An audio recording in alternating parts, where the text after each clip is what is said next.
বিসমিল্লাহির রহমানির রহিম। আসসালামু আলাইকুম। New Bangladesh Amaisha London channel থেকে আপনাদেরকে স্বাগতম। আজ আমি এমন একটি বিষয় কথা বলবো যে ওয়ান বাংলাদেশ, এক বাংলাদেশ। বাংলাদেশ এই নামটা শুনলেই মনে আসে এক মায়াময় চিত্র, সবুজের মাঝে লাল সূর্য, হাসি, নদী আর আশা। কিন্তু এই বাংলাদেশ কি আজ সত্যি এক বাংলাদেশ, নাকি আমরা বিভক্ত রাজনীতিতে, চিন্তায়, মতাদর্শে? আজকের আলোচনায় আমি খুঁজব উত্তর। এক বাংলাদেশ মানে কি, আর কিভাবে আমরা সবাই মিলে সেই বাংলাদেশ গড়তে পারি। নাম্বার 1, বর্তমান বাস্তবতা। আজকের বাংলাদেশ অনেক দূর এগিয়েছে। প্রযুক্তি, অর্থনীতি, অবকাঠামো সব ক্ষেত্রেই উন্নয়ন হচ্ছে। কিন্তু প্রশ্ন হলো, আমরা কি মানবিকতায়, ন্যায় বিচারে, সমতায় এগিয়েছি? অনেকে এখনো বেকার, কেউ শিক্ষা পায় না, নারীরা এখনো নিরাপদ নয়, আর তরুণদের মধ্যে হতাশা বাড়ছে। এই বাস্তবতা বদলানো যাবে না শুধু স্লোগানে, প্রয়োজন একসাথে চিন্তা ও কাজ করার মনোভাব। নাম্বার 2, ঐক্যের ইতিহাস। আমরা ভুলে যাই নাই, এই জাতি জন্ম নিয়েছিল ঐক্যের শক্তিতে। 1952 সালে ভাষার দাবিতে, 1971 সালে স্বাধীনতার দাবিতে আমরা সবাই এক হয়েছিলাম। তখন কেউ জিজ্ঞেস করেনি তুমি কোন দল করো, কোন ধর্মের, কোন জেলার, কারণ তখন আমরা সবাই ছিলাম বাংলাদেশি। আজ সেই ঐক্যটাই দরকার, রাজনৈতিক নয়, মানবিক ঐক্য। আজকের বিভাজন ও চ্যালেঞ্জ। আজকে আমাদের সবচেয়ে বড় সমস্যা হলো বিভাজন।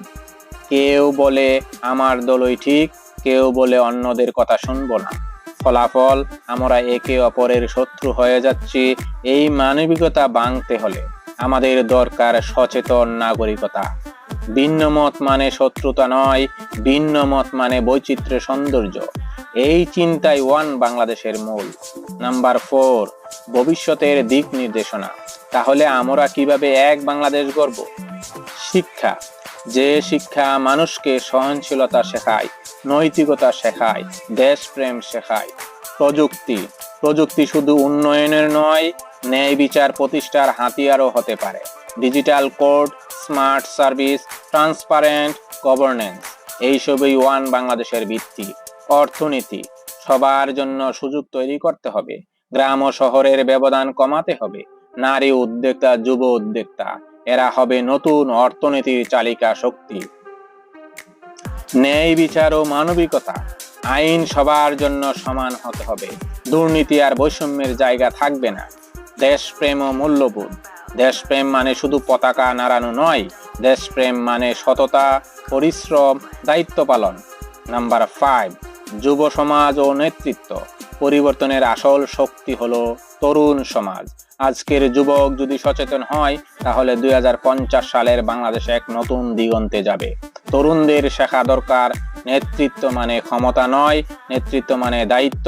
তারা রাজনীতিকে পরিষ্কার করতে পারে, তারা সমাজে ইতিবাচক পরিবর্তন আনতে পারে।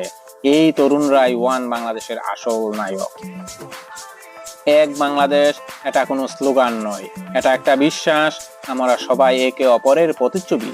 আমাদের শক্তি, আমাদের ঐক্য। চলুন আজ থেকে শুরু করি একটি ছোট প্রতিজ্ঞা। ভালোবাসবো দেশকে, সম্মান দেব মানুষকে, আর ঐক্যের পথে এগিয়ে যাব। যদি ভিডিওটি ভালো লেগে থাকে তাহলে লাইক, শেয়ার এবং সাবস্ক্রাইব করুন। Thank you very much. আসসালামু আলাইকুম।